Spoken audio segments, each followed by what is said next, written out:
Hello and welcome to this session for Learning Skills Teacher.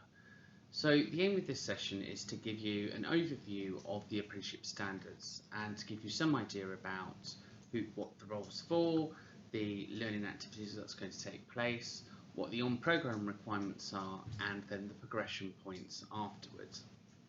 So the Learning Skills Teacher is a dual professional role, meaning you've already achieved a qualification already in your subject area, and you'll undertake the teaching qualification to supplement this and therefore become a dual professional.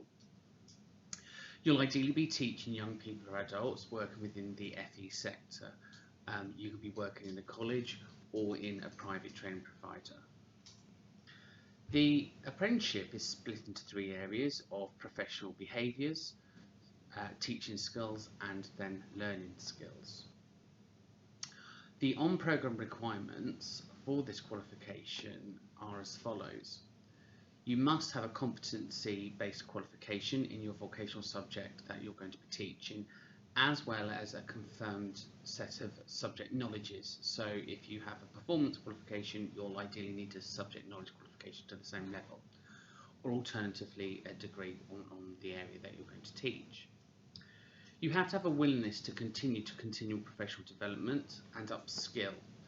You need to have really good ICT skills in line with the teaching and learning role. The Education Training Foundation back in 2016 identified a new set of standards called the Minimum Core Guides. In the Minimum Core Guide, it sets out about English and Maths and the embedment of that throughout your teaching and learning.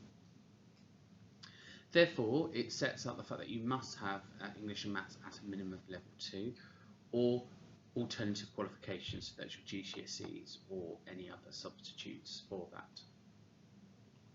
The minimum core is slightly more though than just that. It means that everything that you do as a teacher embeds English and Maths, so it's no longer a separate component to teaching, it is two of the same thing. So they're your entrance requirements. The qualification requirements set out a different set of things that you're going to learn on programme. So on programme, you'll undertake your level 2 certificate or award in safeguarding, and that should be a level 2 certificate working within the education setting.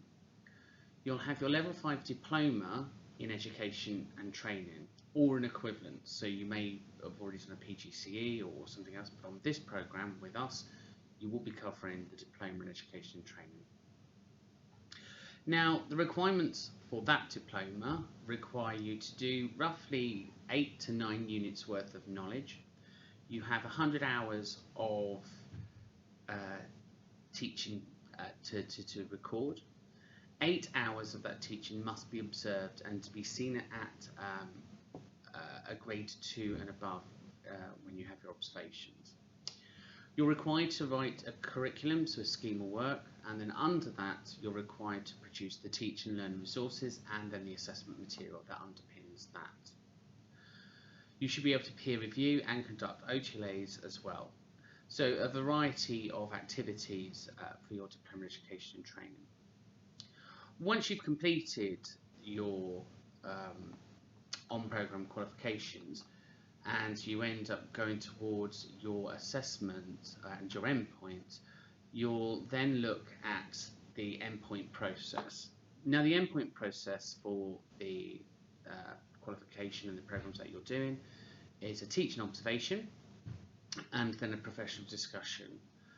And you'll probably have the professional discussion will be based upon what's seen throughout the teaching and learning and throughout the observation that the endpoint assessor has done. If you pass and you've achieved the required grades, then you can obviously progress and you can apply to the Education and Training Foundation, and you can apply for your membership, so you become a member of SET. And once you're a member of SET, you can apply for your QTLS status, which is your Qualified Teacher status in the lifelong sector, meaning that you're able to work within the secondary education and above. So this doesn't allow you to work with primary children, but younger people and above. Once you've completed your QTLS, if you then want to advance, you can then go on to your ATS status, but there are lots of rules and regulations around applying to do that. So I hope you found this information session useful.